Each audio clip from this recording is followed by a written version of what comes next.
उत्तर प्रदेश के सुल्तानपुर में एक मोटरसाइकिल से भागते हुए मंगेश यादव का एनकाउंटर कर दिया गया।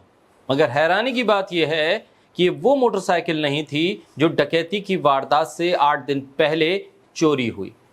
असल में जो मोटरसाइकिल डकैती से पहले चोरी हुई थी, उसके मालिक ने चौंकाने वाली बात सामने रखी है। उसका कहना है कि 28 अगस्त को डाका पड़ने के कुछ देर के बाद ही कुछ पुलिस वाले उसके घर आए थे और उन्होंने आनन फानन में उसकी मोटरसाइकिल चोरी होने की एफआईआर दर्ज की थी। मंगेश यादव के एनकाउंटर के ठीक बाद की कुछ तस्वीरें बाहर आईं, जिसपे जमीन पर पड़ी एक मोटरसाइकिल दिखाई देती है बकौल यूपीएसटीएफ, जिस पर मंगेश यादव अपने साथी के साथ भाग रहा था। ये वही मोटरसाइकिल थी। और एक तस्वीर 28 अगस्त की दोपहर ठीक उस वक्त की जब भारत ज्वेलर्स में डाका पड़ा था। दुकान के बाहर लगे सीसीटीवी कैमरे में 2 बाइक कैद हो गईं। ये वो दोनों बाइक हैं जिस पर 5 लुटेरे डाका डालने आए थे। अब बात उस मोटरसाइकिल की जिसकी चोरी तो 20 अगस्त को दर्ज हुई थी, लेकिन एफआईआर 8 दिन के बाद 28 अगस्त की रात 8:11 पर दर्ज हुई। यानी सुल्तानपुर में भारत ज्वेलर्स के यहां डाका पड़ने के लगभग 8 घंटे के बाद यह एफआईआर दर्ज की गई। अब सवाल है कि जिस मोटरसाइकिल पर मंगेश यादव भाग रहा था और भागते हुए उसका एनकाउंटर हुआ, वो मोटरसाइकिल किसकी है? और जो शोरूम के बाहर लुटेरों की 2 मोटरसाइकिल नजर आ रही थी, वो किसकी हैं? और जिस मोटरसाइकिल की चोरी की एफआईआर दर्ज की गई, उसका इस लूट से क्या ताल्लुक है? सुल्तानपुर के कदीरपुर इलाके के रहने वाले नसीम 20 अगस्त को जौनपुर के पार्थ अस्पताल में एक हड्डी के डॉक्टर सुभाष सिंह को दिखाने के लिए गए।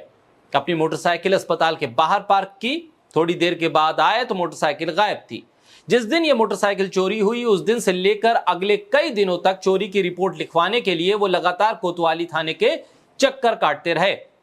लिखित शिकायत भी दी, यहां तक कि मोटरसाइकिल चोरी होने के फौरन बाद 112 पर फोन भी किया, पुलिस को बताया भी। लेकिन क्या मजाल थी कि पुलिस रिपोर्ट दर्ज करती।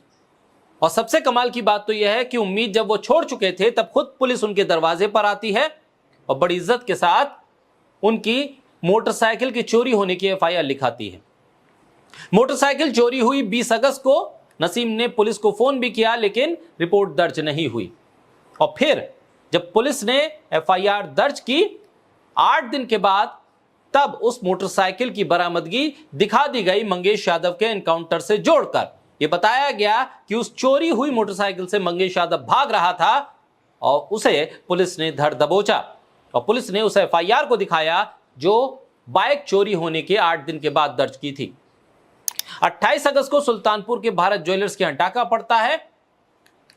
डाका 28 अगस्त की दोपहर करीब 12:30 बजे होता है और ठीक उसी दिन यानी 28 अगस्त की रात 8:11 पर नसीम की चोरी हुई मोटरसाइकिल की एफआईआर दर्ज हो जाती है। इस एफआईआर की खास बात यह है कि पुलिस ने इसमें कहीं यह नहीं लिखा कि नसीम लगातार थाने के चक्कर काट रहा था।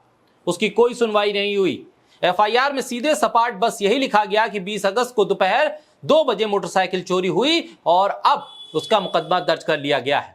सुल्तानपुर में हुई लूट के बाद जौनपुर के पुलिस वाले नसीम के घर पहुंचे, फिर उसे अपने साथ ले गए। 28 अगस्त की पूरी रात नसीम पुलिस वालों के साथ रहा। फिर 29 अगस्त की दोपहर वो घर लौटा, लेकिन 29 अगस्त की शाम पुलिस उसे फिर अपने साथ ले गई और रात को छोड़ दिया।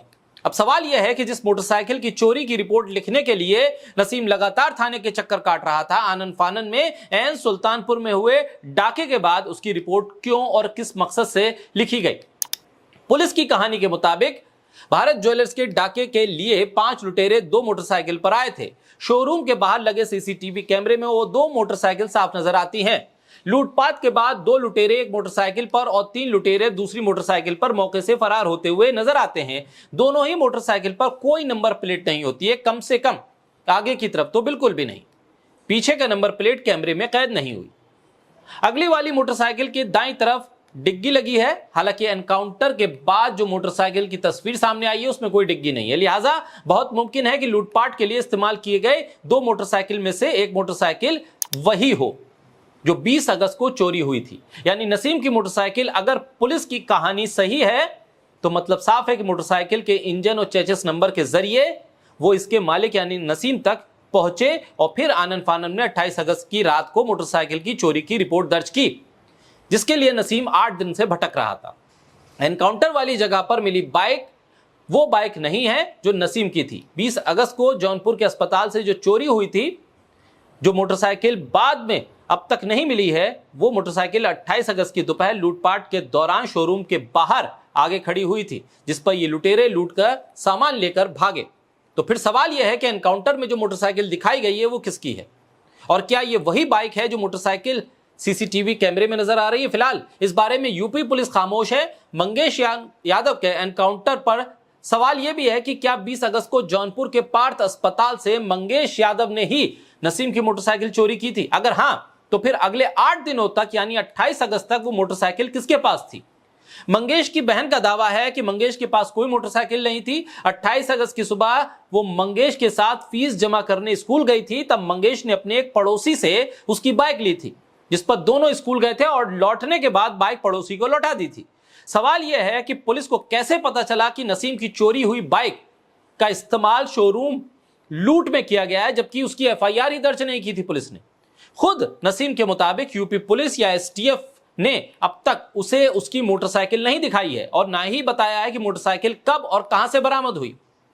ऐसे में पुलिस ने सिर्फ इतना बताया कि लूट के दिन एक मोटरसाइकिल सुल्तानपुर से लावारिस हालत में मिली थी, जिसे बाद में पुलिस ने नसीम के घर पहुंचा दिया। यानी कुल मिलाकर नसीम की मोटरसाइकिल की कहानी बुरी तरह से उलझी हुई है।